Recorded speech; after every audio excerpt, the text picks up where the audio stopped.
नमस्कार, मी जितेंद्र वायकर पुन्हा एकदा नवीन एपिसोडमध्ये आपलं सर्वांचं मनपूर्वक हार्दिक स्वागत करतो. मित्रांनो, आता मी आपल्यासमोर जो एपिसोड या ठिकाणी मांडत आहे तो जून महिन्यामध्ये जून 2023 मध्ये कुठले सिनेमे रिलीज झाले होते मराठी आणि कोण हिट झाला आणि कोण फ्लॉप झाला. तर सगळ्यात पहिला मी सांगणार आहे की जून महिन्यामध्ये जे चित्रपट रिलीज झाले ते टोटल 7 चित्रपट रिलीज झाले होते आणि 7 चित्रपटापैकी पहिला चित्रपट म्हणजे 2 जूनला रिलीज झाला होता फकाट.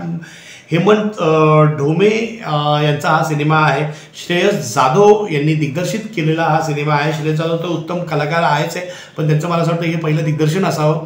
हेमंत ढोमे, अविनाश नारकर आणि सुयोग गोरे नावाच्या कलाकारांचा त्याच्यामध्ये समावेश होता.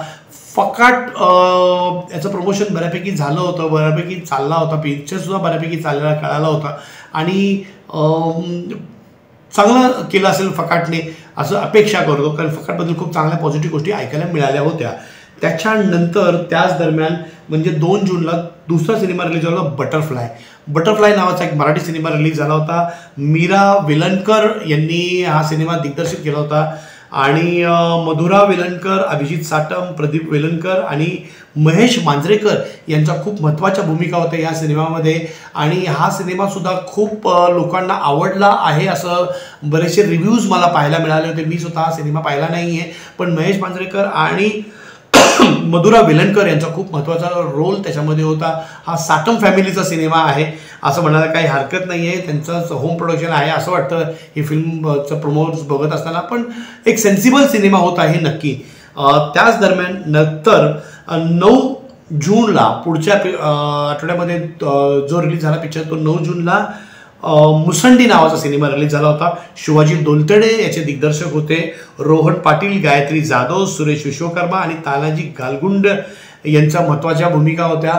तर याही सिनेमाने मुसंडी किती मारली हे कळलंच नाही, कारण सिनेमा प्रमोशन बऱ्यापैकी केलं होतं, बऱ्यापैकी कळाला होता, पण सिनेमाने तेवढी मुसंडी मारली नाही हे दिसून येत आहे.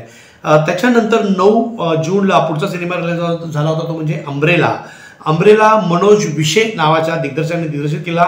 हेमल इंगळे, अभिषेक सेठिया आणि अरुण नलावडे यांचा हा सिनेमा होता.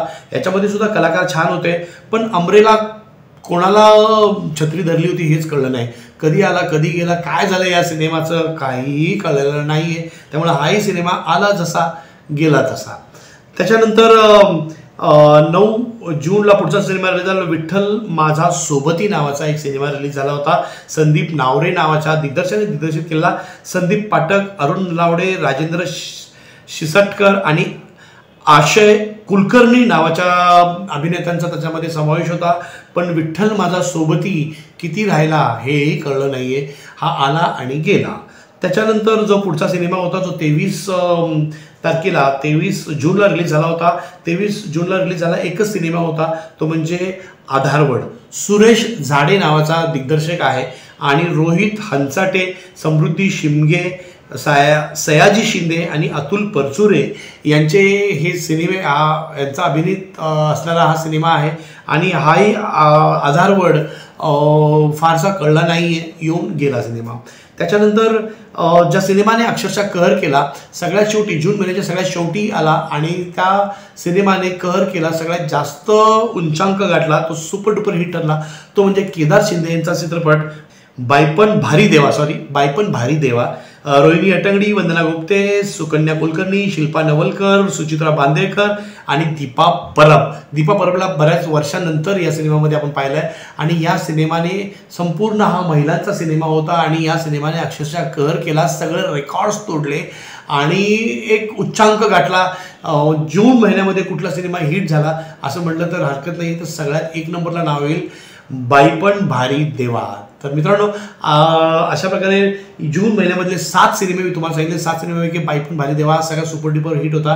पुढचा एपिसोड आपण करणार आहोत जुलै महिन्यामध्ये किती सिनेमे रिलीज झाले, कोण हिट होतं आणि कोण फ्लॉप होतं. तर असेच जर तुम्हाला व्हिडिओ पाहिजे असेल तर नक्कीच या चॅनलला लाईक करा, सबस्क्राईब करा आणि नक्की कमेंट करा की तुम्हाला या एपिसोडबद्दल काय वाटलं. तर भेटूया पुढच्या एपिसोडमध्ये की जुलै महिन्यामध्ये कोण हिट झालं आणि कोण फ्लॉप झालं. बाय.